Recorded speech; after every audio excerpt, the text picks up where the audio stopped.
No, no, no.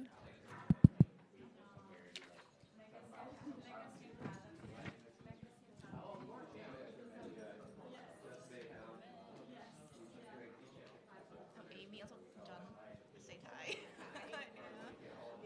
You say he feels bad for missing. I know. When I said to Jackie yesterday, I looked at my itinerary. I'm like, what does John not like me? Like, where is he? Why is he not on the itinerary? Too busy for you. Too busy for me. And then I was like, I had just closed the email from Cassandra, or that she had forwarded, and I saw that an email popped in from John. And I'm like, he said, when are you getting to the airport? Maybe we'll overlap. But I got in after He had left. Okay. I caught up with him. We were on a panel together, human Awesome. factors. Okay. Yep. So I did see him more recently. Are you planning to come this year? Yeah, I think so. In fact, some of this talk Yeah. I submitted as a paper. As a So paper. it's been a long time Yeah. since I submitted an HF paper. So I don't know if I'll get rejected. or not. No, I don't know. those 2-page abstracts, I don't know, Amy, how to do. So I'm on, actually, HFES has a committee that is looking at the future of the conference. Okay, I have so much. I'm a student affairs chair right now, and I've been. I'll talk. We should. Can we? Yeah, Yeah, we'll have or- time to talk. Or if not, we can schedule another call because I'm a little bit removed and have a different kind of, like, I think my role is sort of like, well, what's the strategy? Like, what is the finances of the society? Where does the conference fit in? What are we trying to do with this? This, to me, it's not about like how many tracks of this or that we should have, right? I don't have an opinion on that. My role is very different now, but like, what I hear is that there's a lot of people who want to have it. It's like, well, what if we, like, why are we getting into why not make people happy so that, like, what is it that what are we actually trying to accomplish? Yeah. I'm gonna let you start though. Okay. Hi, folks. Let's go ahead and get started. So today we have Dr. Amy Bisantz talking about cognitive engineering for higher education, a view from both sides of design. Dr. Bisantz is the SUNY Distinguished Professor of Industrial and Systems Engineering at the University of Buffalo, which she also serves as the Vice Provost and Dean for Undergraduate Education. She has a lot of accolades, but the one that I guess I'll point out is that in 2024, she was appointed to the National Academies of Engineering Board on Human Systems Integration. So with that, let's welcome Dr. Bisantz. Just to be clear, that does not mean I was appointed to the National Academies. It's just one of their advisory boards, so that's fine. I just want to, I would never want to claim that kind of accolade. And thanks everyone for having me. I know a couple people have asked me if I've been to Madison before, and I think this is actually my third time coming to lecture. All the way back, I've told a few people today, when I walked into the airport, I texted my daughter, who is now an adult person who's a practicing attorney, and I said, I'm pretty sure I bought you a stuffed mouse with a cheese head in this airport, which means I was probably here like 20-something years ago, so when I was a pretty new faculty member, and she was small enough to want a stuffed toy when Mom came home from a trip, and then I was able to visit, at some other point a bit later to talk about some of the healthcare work. And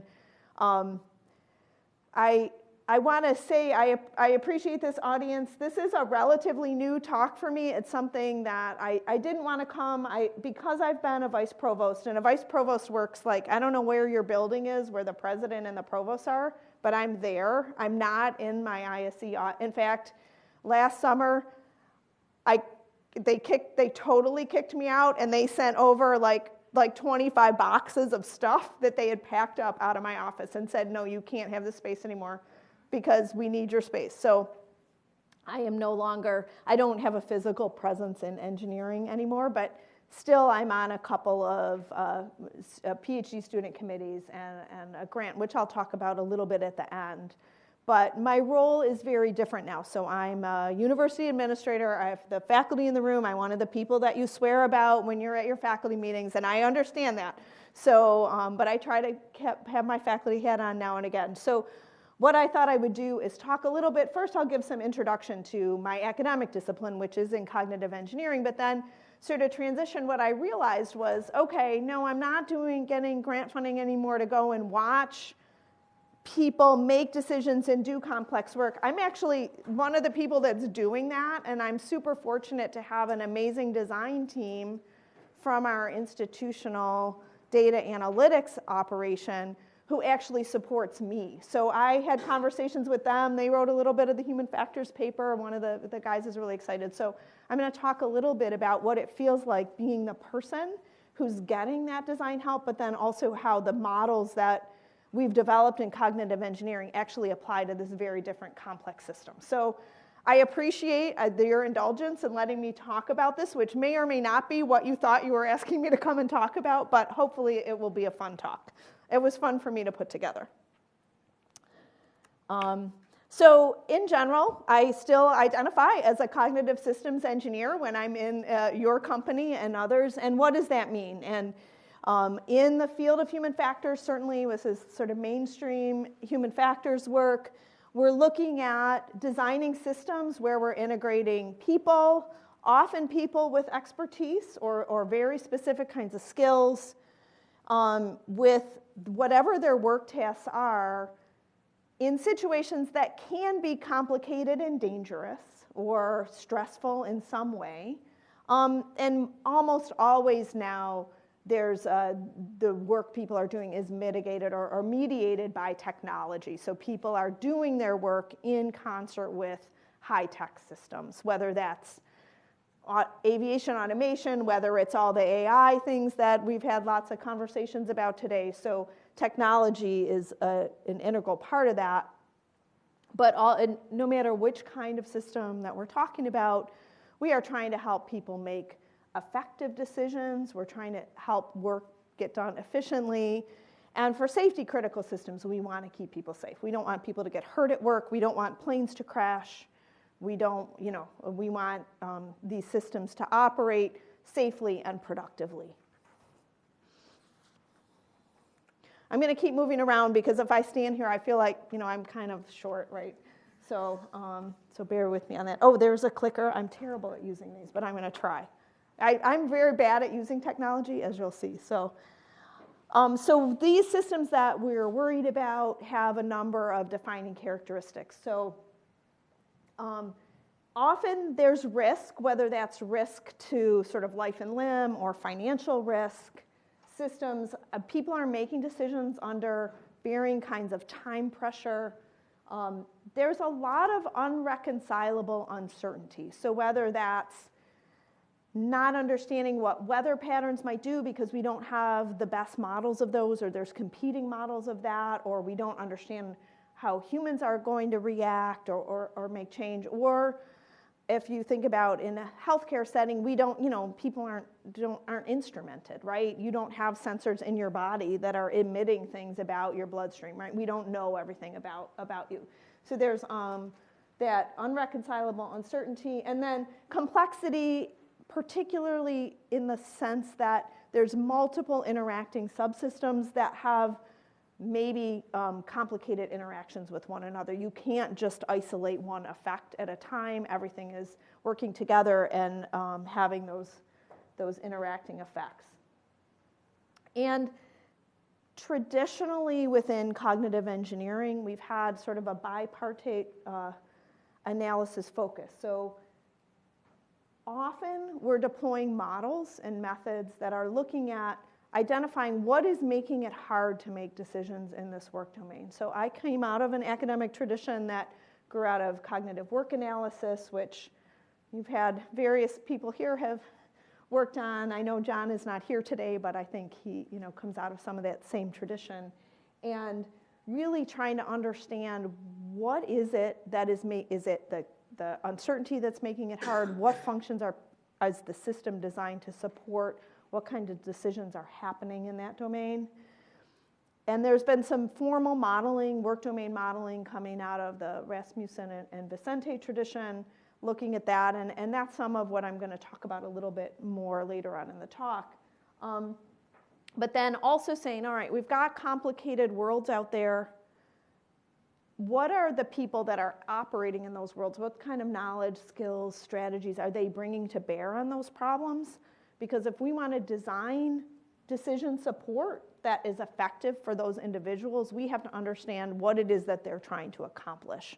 And it's the melding of those two things, those two complementary perspectives, that I think leads to designs that help support decision makers rather than designs that get in the way of the kind of work that people are doing. And also within cognitive engineering, it is an engineering discipline, we have a design focus. So what kind of stuff do cognitive engineers make? And they make different things. Often what we're making are displays, right? We're showing people the information they need at the time they need it in a form that is helpful to them. And that's what a lot of the analysis is trying to figure out. What does somebody who is an emergency physician, what do they need to know? And what form should we show it in so that the relevant information is apparent? So there's sort of information display design. And along with that, it's sort of embedded in there is decision support. So, and that's subtly different. So, potentially in a decision support scenario, we might say, look, we're not sure, we can't tell you what action to take next. But here's a set of potential actions, and these are the pros and cons for taking these different actions, and what evidence we have that supports that analysis to help people in making the decision, rather than something that's like, take this medical action, or, in a defense scenario, decide that you're going to do some particular kind of weapon or whatever. So decision support might encompass information display, but it's more than that. I guess I need to change the slide now and say AI instead of automation, okay? But in my mind, so I've been around a long time. I've been doing this a long time. I was sharing with some others this morning.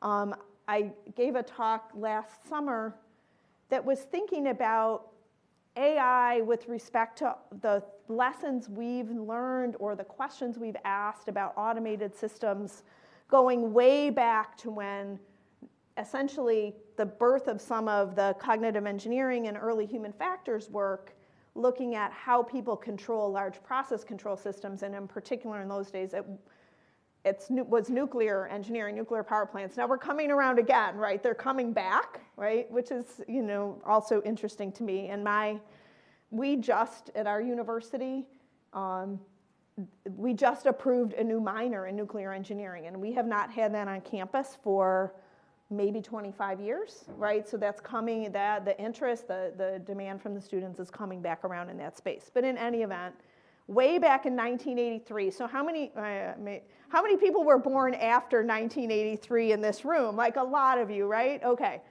So there's a very classic human factors paper, which I would encourage you. I could find an old copy in my filing cabinet maybe and scan it in if you can't get it online anymore, by a woman, an early practitioner in sort of applied psychology named Lizanne Bainbridge, and she had the systems engineering and psychology focus, and the title of the paper was The Ironies of Automation. And it was the idea that, well, we're going to automate these systems, or you can just plug in AI, right? So just in your brain, when I say automation, think about AI, think about ChatGPT.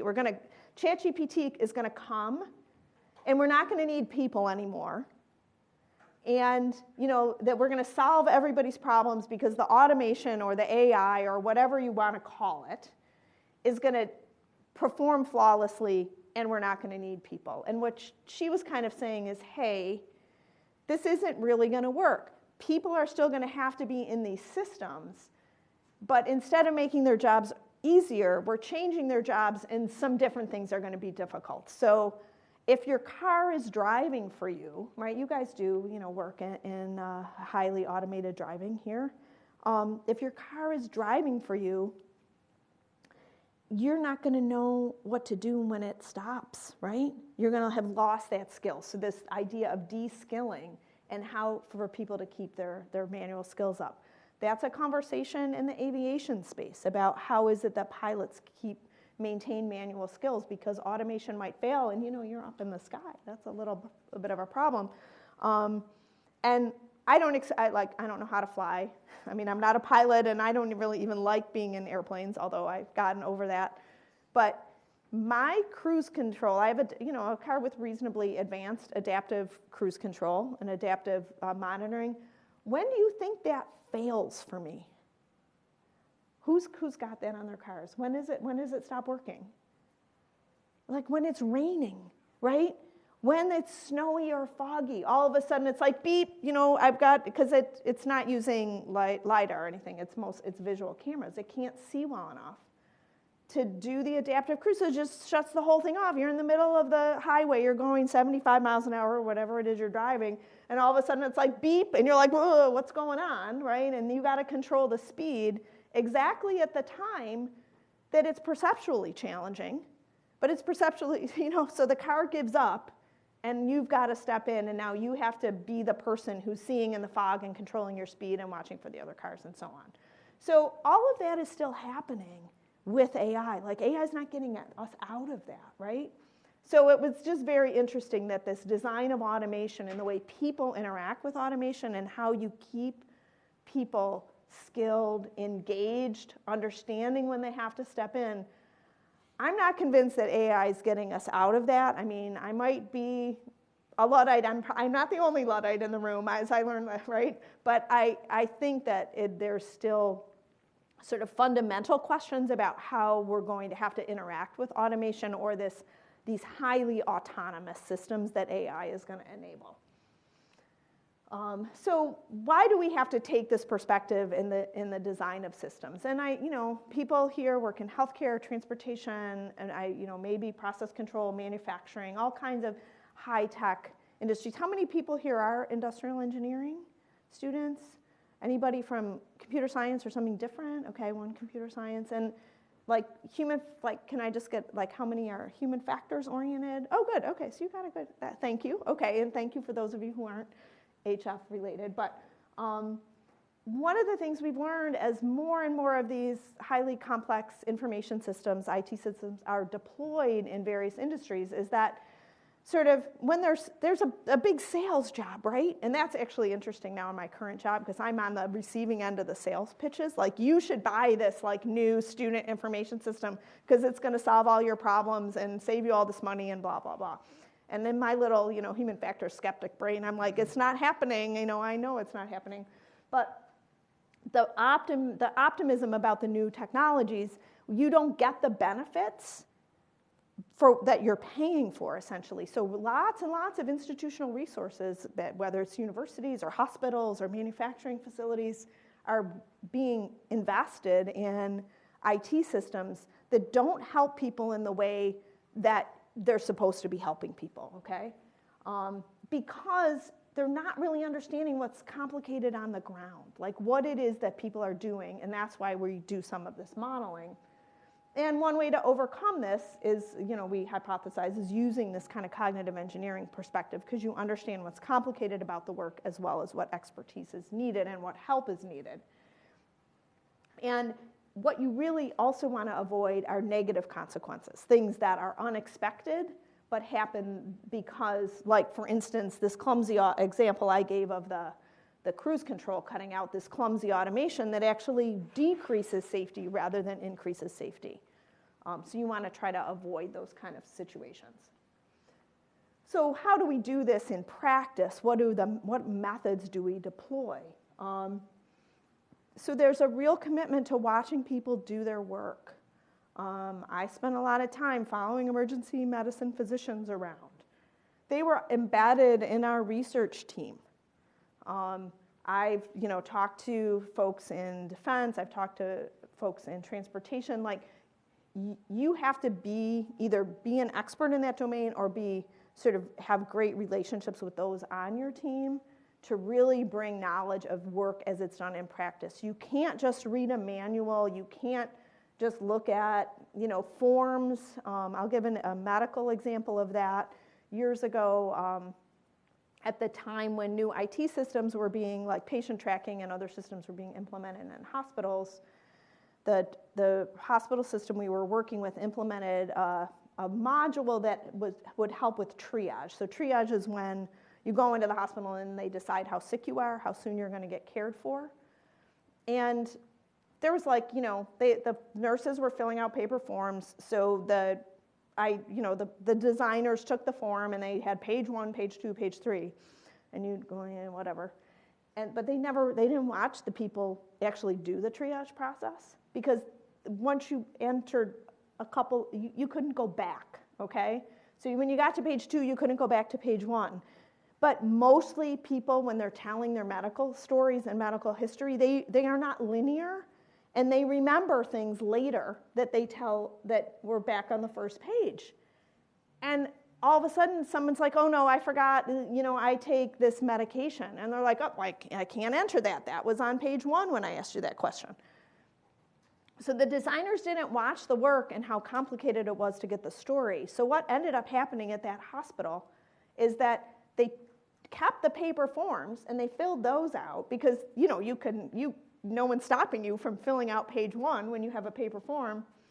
And then the nurses took extra time and typed it all in to the online form. And it was doubling or tripling the amount of time it took to triage patients. So they stopped using it, okay? So that was a big investment. And it also affects people's trust. And then if the system is ever going to work for them. So you don't want those kind of impacts, right? So domain experts on the design team, and really using qualitative methods to watch people and talk to them. So we had a project where we engaged with emergency medicine folks from about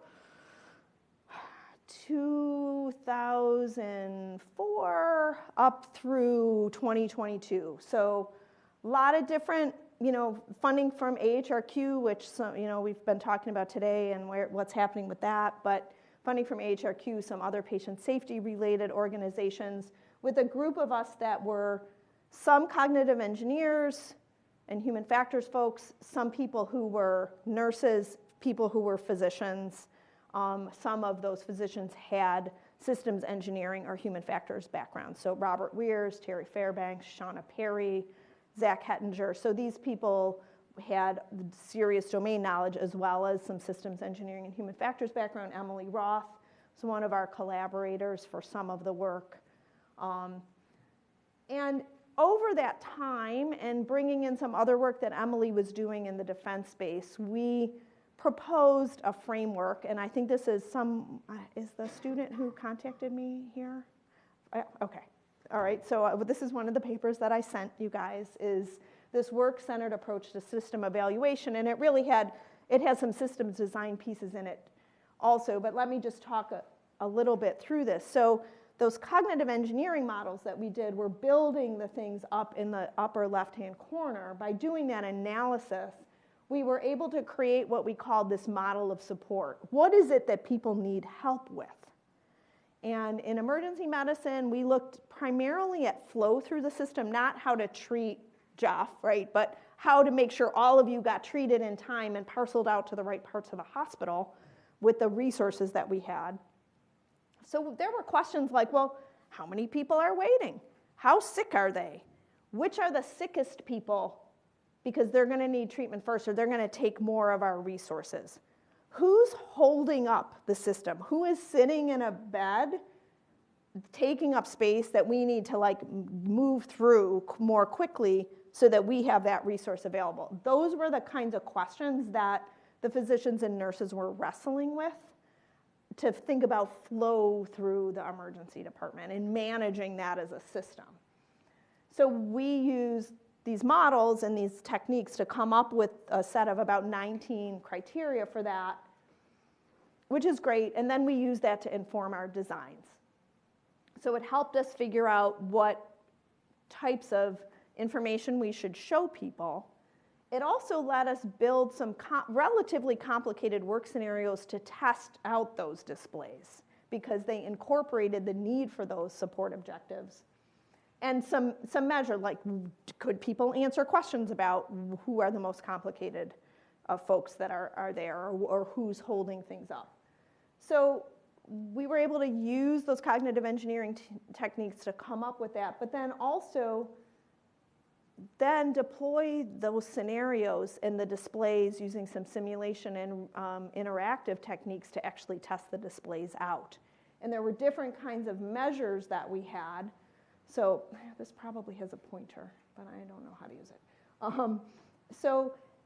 And I think that the most important thing I'm going to say about the kinds of measures is that by having people interact with the displays in these complicated scenarios, we could test two different things.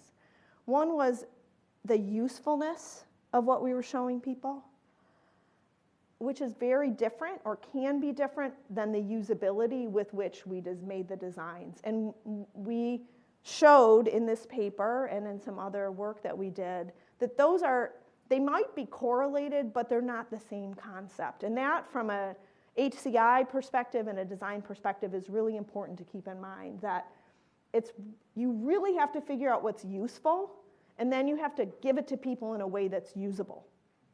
And you can't mix those up, because things might be very easy to use, and they might not help people at all, right? Those are not the same concepts.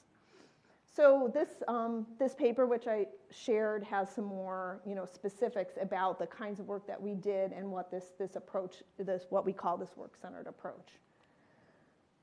Overall, in the research, in order to design these displays, we took this sort of multifaceted or multi-phased method of analysis, design, and evaluation. So we did some traditional cognitive engineering modeling.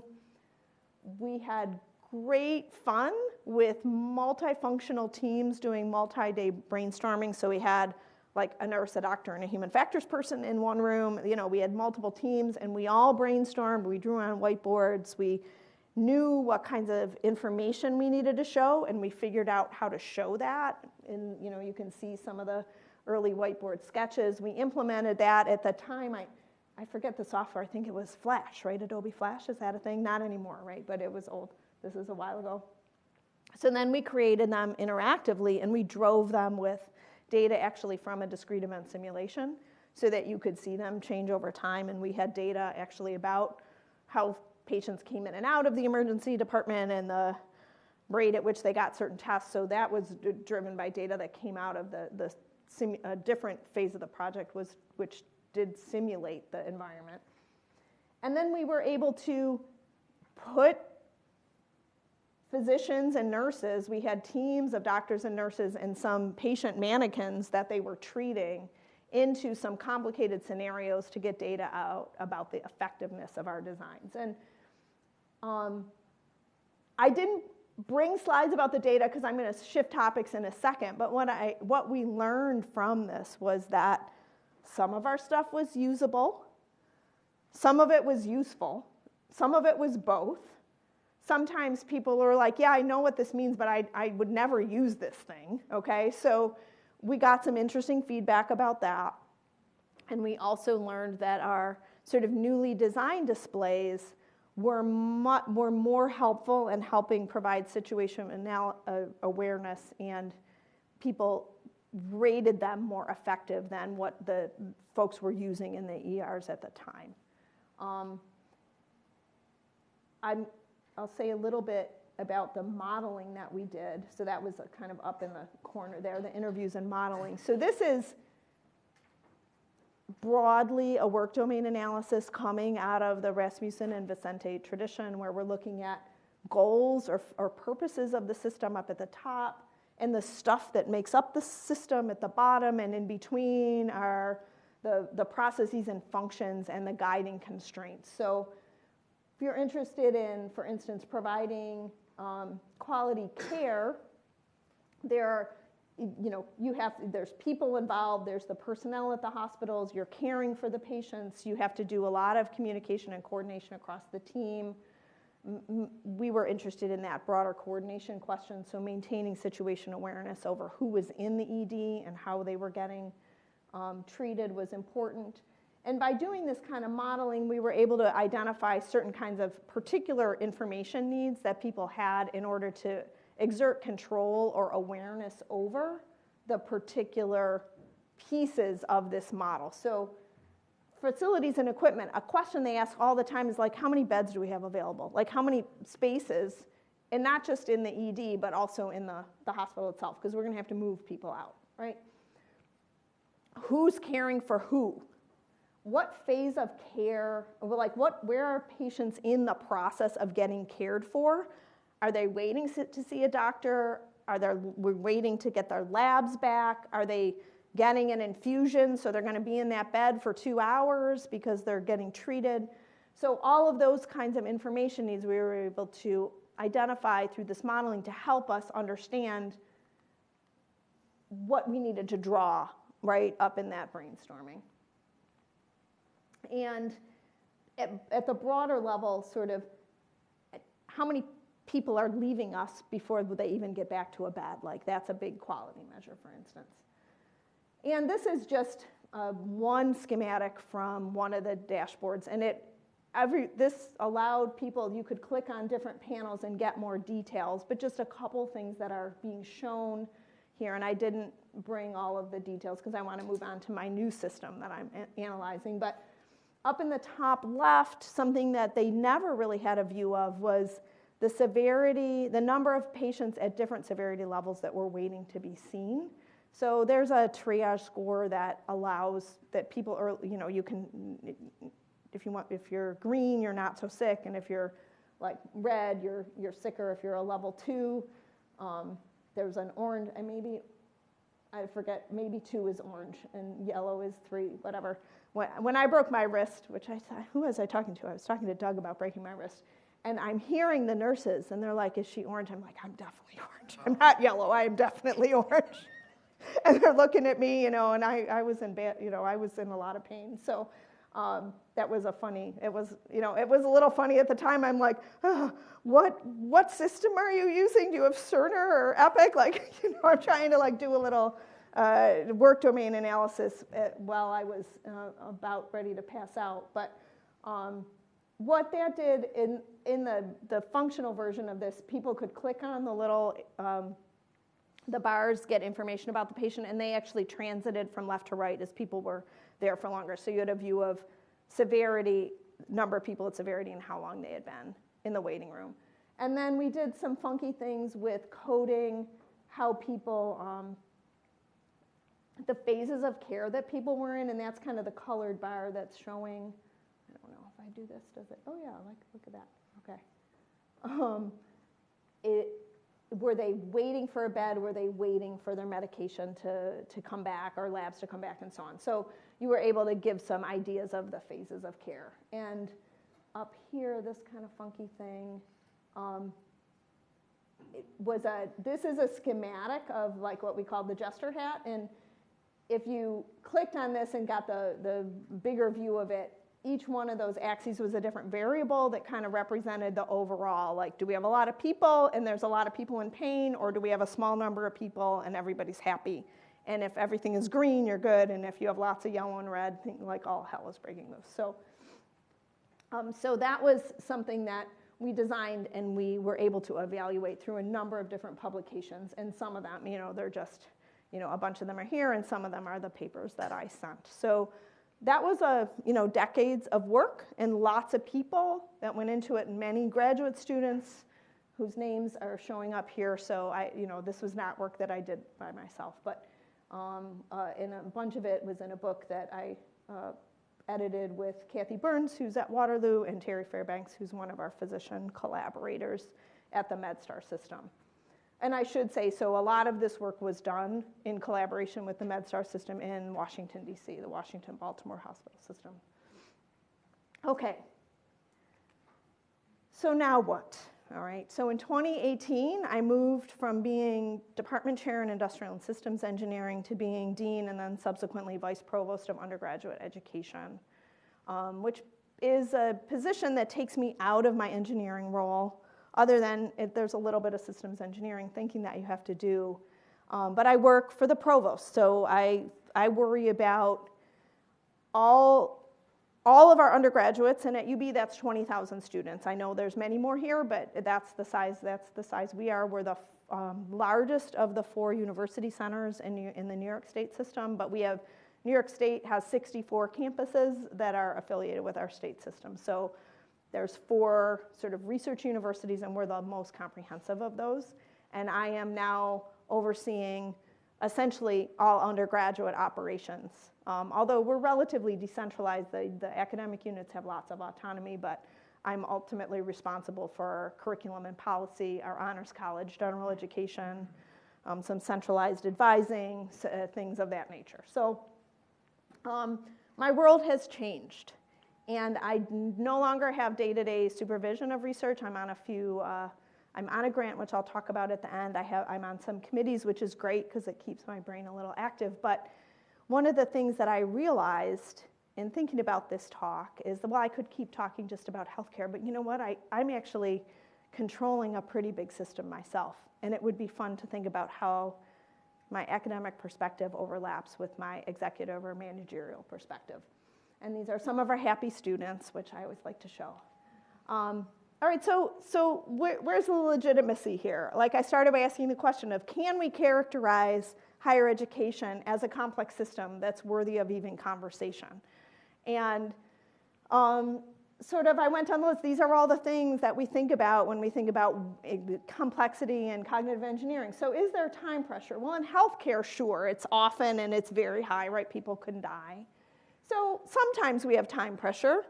And it's more moderate in higher ed, but every once in a while there's things that we have to figure out quickly, or the system itself, it's like a big ship, right? So it takes longer to move it, so the time pressure is different, but it's still there. So in healthcare, the risk is the highest. People can die. Mostly, that is not a risk in higher education. I mean, setting aside our operations in health and wellness, where we do have significant mental health and all those concerns, but that's not I'm not in that space. So, but it's financially high. Even at a state institution, our all-in cost for in-state students with no aid is $30,000 a year. So we're talking about a family investment of $120,000. That is a lot of money. So there is risk if people aren't successful. Uncertainty, sure. Imperfect sensing and ability to predict disease course. And there's external pressures that we can't predict. All of a sudden, there's a germ floating around the world, and we're all pivoting, right, in healthcare. So it's the same thing. We can't tell which students are going to be successful coming in, right? We have imperfect sensing. We can't predict educational performance very cleanly. And as we've all seen, I guess recently, there's some external pressures that all of us might have to deal with that are maybe unexpected. Lots of interacting systems. This to me is, we've got, instead of patients, we have students. Instead of healthcare regulation, we have educational regulation. We have financial aid. We have all kinds of different pressures. We have state governments. We have chancellors. We have all number of people trying to figure out, telling everybody what to do, right? Same thing. So very similar. Multiple competing goals. And I would say, students have goals, faculty have goals, department chairs have goals.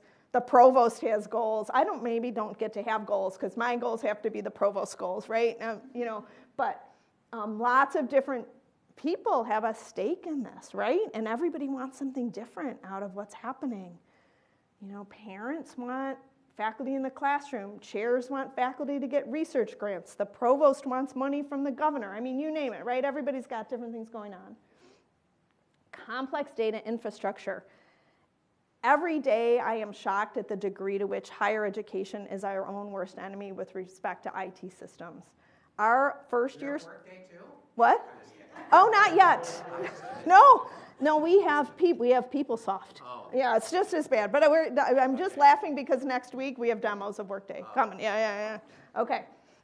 No, I mean, it's right. Our first year students, I think we counted, interact with 12 different systems from the time they deposit till they walk on our campus, okay? And we wonder why they can't find their way through. And that's not even the back end jumping through hoops that we're doing to download stuff into Excel to type it into different systems. It's a mess, okay? So complex data infrastructure, and of course, we all have limited resources, right? You guys are rich compared, I think. Yeah, there's fanciness here, but right. And we're not even talking about like the pressures that you get. You have different pressures coming from athletics, say, than we do, right? We're happy if our team wins. Sometimes it's a little different here. Yeah. So And in that system, I am one of the decision makers. So these are some of the kinds of things that I need support doing, right? Who's coming? Who's coming in our first year class? What is their academic profile and what kind of help are they going to need? And how are we going to pivot to try to do that if it's different than previous years? Which students are struggling? How do we identify them proactively so we can get them in the kinds of support that they need throughout their first year and beyond?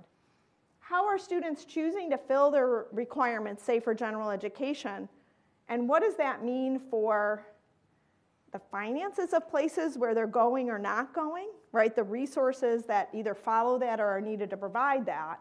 And if students are going to be successful doing it, do we have the right size classrooms? And how are we going to manage questions of that?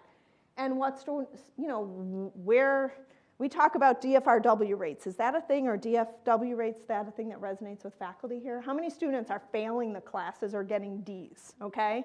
Because that gives us an indication of where students are struggling, especially in their first year. So, I'm sure it's not different here. The answer in engineering is calculus, chemistry, physics, mechanics, right? That's where the DFRW rates are going to be high, I bet, if we delved into your systems. So, from an engineering perspective or a cognitive systems engineering perspective, we didn't do the thing with the modeling and the brainstorming and the design. We didn't proactively go out and design the decision support system. Instead, it's this process of collaborative co-design that I'm involved with an amazing decision analytics team at my university. So it's a really different kind of process than what I've done on the research side. So it's not based on this prospective analysis and modeling. Instead, it's an ongoing collaboration. And it's a very iterative cycle of cool things they dream up. We come to them with questions. We co-create a new display. And then that sparks, it's like, oh, well, now I can ask this new question. Okay? And way back when, in 1989, Carroll and Campbell, who were HCI, early HCI researchers, coined the phrase the task artifact cycle, which means that your decision need, your task generates a need for a piece of technology. But once you have that technology and you see its capabilities and you've changed your work, all of a sudden you have new needs. The iPhone is the perfect example, more modern example of this, right? Because when they deployed that, there weren't the apps. Like, nobody thought all the things we were going to do on the iPhone we're going to do on the iPhone, right? But people saw the capabilities and built new things, and then people subsequently developed the technology even further. And that's kind of the situation we're in from a decision support perspective. And we're not doing formal evaluations of usability and usefulness. Instead, I'm like, okay, can I figure out how many sections of physics we need or not from this? And then Michael says, oh, well, let me change it this way. And then we say, yes, that's the kind of thing that I need. So it's a very iterative, continuous approach. I could do the same kind of modeling, actually, that I could do in healthcare. So I'm not going to go through totally in detail, but and this mixes up a little bit university level things and undergraduate education at the bottom. But what are universities for? Provide education, create new knowledge, probably economic development. They meet public service goals, but we also have to be financially viable. And there's various things that are governing or constraining our ability to complete those functions. Some of them are common. If I pulled up that healthcare one, flows of patients versus flows of students, money, space, and people. Those same kind of constraints and resources exist in other systems, right? They're very common, but some of the stuff over on the side, like faculty governance, is really kind of like an academic freedom. Those are very specific to the higher education, maybe in ways that some of the JCOPE or other kinds of patient safety laws are relevant in healthcare. But of course, everybody's governed by different policy and legal frameworks. So different functional areas, enrollment management or processes, ensuring academic progression, right? So we have to make sure that there's the things that we require of students have to be available for them at the times they need them. Okay, so that's kind of like having enough beds and x-ray machines in the ER. We have to have enough calculus courses. We have to have enough senior level electives. Otherwise, students can't get through the process. And then this is done through all manner of functions that have, rely on IT systems, people, and physical infrastructure. So I said, okay, well, I can, ask these questions. If I want to, have control over this system, this is the kind of the examples of information that I need. I need to know, grades for different sections of courses, and I now have a dashboard. I can see that. I can drill down to every instructor in every section at the university and see how students did in that class. At the sort of high level, well, how are we doing in terms of enrollment and how many degrees that we're granting? Those are important questions, right? Where are students in their various stages of education, and where are they at the university? How are they flowing through their majors?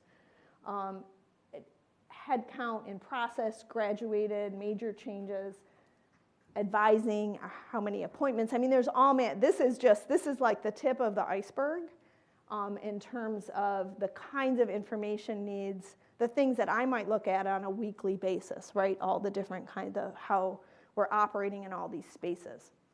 So I'm going to show a couple of examples, so bear with me. So instead of seeing the medical examples, so these are operational. We have probably over 100 different views or more if you look at the way that we can filter and change information. I've blocked out a few things that maybe, I don't even know if they're confidential, but I just took some of the numbers off, right?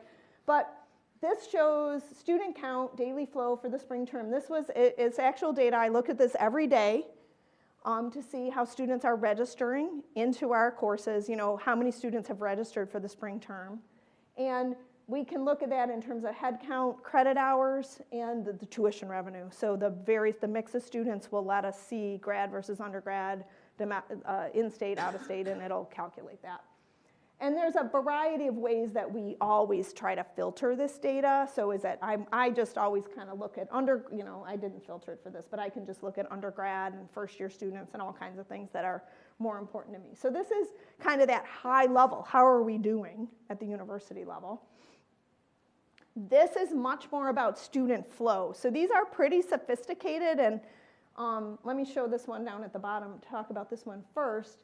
This is basically showing by term, like in term 5, how many students are still here, how many have left without a degree, and then by term 7, 8, 9, and so on, you start to see students who are achieving their degrees, okay? And who's still here. So this is important in terms of, are we succeeding in getting students degrees or not? And then up here, this is where they are, and it's fascinating because we can fix it at different terms and say, all right, in term 5, these students were all in the College of Arts and Sciences. And I can switch this to be numbers. I just put it as percentages for the purposes of this talk. But so if I take the cohort of students in term 5, where did they start? And they started in all these different places. So these are students who couldn't cut it in, I think red is engineering.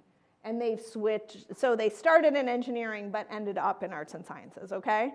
And then by term 8 or 9, have they graduated? This is, they've already gotten a degree, or have they left us, and so on.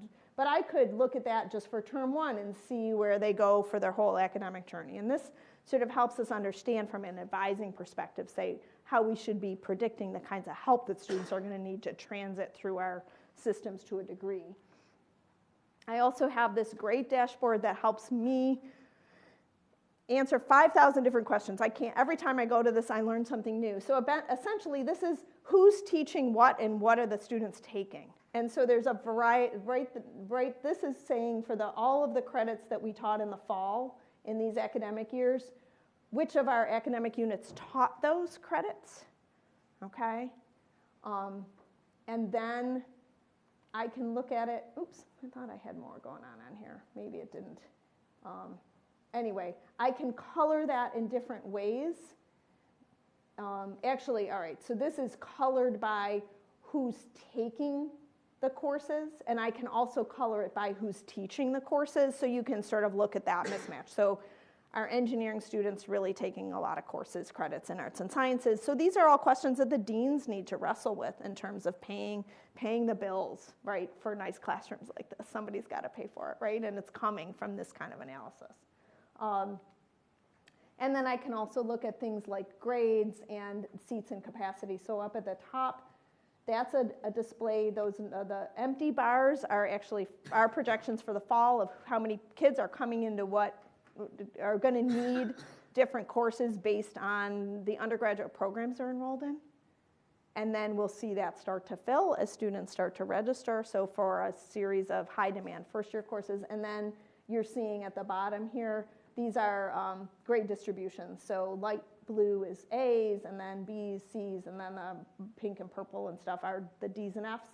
And also what's interesting is that we have a view that shows us, you know, the difference between the grade distribution in a class and what the GPA distribution for those students are. So you as a faculty member can tell, well, is it just that, like I had a class where students are really excelling or students aren't doing as well, and then you know, you can see the difference between the overall grade distribution and if students are essentially underperforming in that class. And that's what I sort by this column here to look at places where there's a big difference between what students should be performing at based on their GPA. So it's these kind of displays that we're meeting all the time to co-create them. So what lessons do I take away from thinking about my day-to-day job used through this cognitive engineering lens?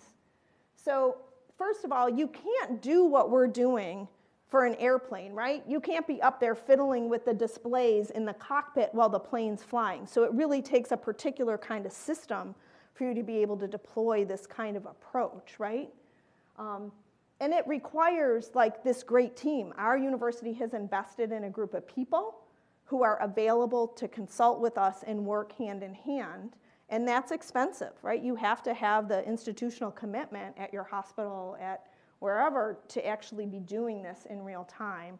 And you have to have, these are all custom-built displays. So this is not in Workday or Navigate or one of the canned systems, because you can't customize that kind of software in this way. So you have to have the ability to allow your decision makers to have things that can be customized in real time.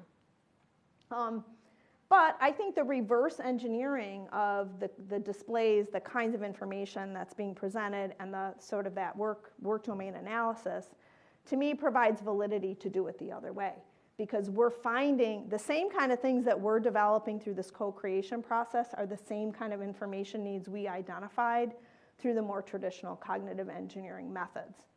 And so what lessons can we take away from thinking about this kind of design versus maybe the more proactive or analysis-fronted design process that we would normally do in cognitive engineering? One is we still have to have domain experts and decision makers. So my team is all about all these like very sophisticated understanding of the kind of data we need.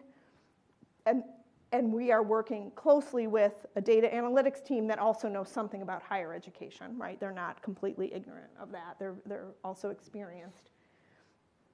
Embracing complexity to get to usefulness. I didn't spend a lot of time on this, but at first pass, some of those displays, the data, we're like, this data isn't right. And you have to really dive down. We've got sometimes where we'll say, why isn't this number isn't right? Let's find students who should show up in this bar and they're not. And that has helped us figure out how to get the right data into the dashboards. So you really have to be, you can't take sort of a generic one-pass view at it. You have to get to that level of complexity. Context definitely matters. Lots and lots of ways I could filter all that data, because sometimes I want to know about things for this school, sometimes I want to know about things for this time period. You can't, there aren't generic views of this that are going to be helpful. It really is in the details. And that usability is still different than usefulness. We've had those guys build us stuff and we're like, we're never going to ask that question. So one of the things, for instance, is time to degree just based on what major you come in at. And that's relevant at a graduate level because people are admitted to a particular degree program. But at an undergraduate level, that's totally meaningless because they switch all over the place. We have like about 40% of our students change majors within the first year. So degree program and admissions is that's not a useful metric for undergraduate education. So I think some of these things are still, even though we're doing like this design in a flipped way, it's still meaningful. So I want to sort of end with this. So a couple of years ago, I got asked to do a panel about how can cognitive engineering methods influence design? And I'm like, okay, I'm pretty sure this is the 7th time I've been asked to give a talk or a panel or something about this. Like, are we ever going to get to February 3rd? Or are we going to be stuck at Groundhog Day over and over again saying, how can we as cognitive engineering people influence design? Because my whole career, I keep going. I really counted, like I had a list of all of the times that I've been on panels. And as I was reflecting on this, I thought, well, maybe this is one of the ways, right? If you're in a system where you can do this co-creation, we've gotten past. We are using these kinds of sophisticated, work-centered displays or decision systems actually to influence our day-to-day work in controlling university systems. So maybe this is one way that we can get past February 2nd and make it to February 3rd. And I just want to acknowledge some of my co-creation team here. So we're all over the campus, so we meet on Zoom every few weeks. And those are some of the folks from undergraduate education and from the design team. We happened to have a meeting on Tuesday, so they were happy to wave at all of you. And I just acknowledge some of the folks, the great folks that I work with on a daily basis. Not everybody was at the meeting, but okay, so that's it. Okay. This one I'll skip. I'll just shoot. Yeah. Okay. Any questions for the speaker?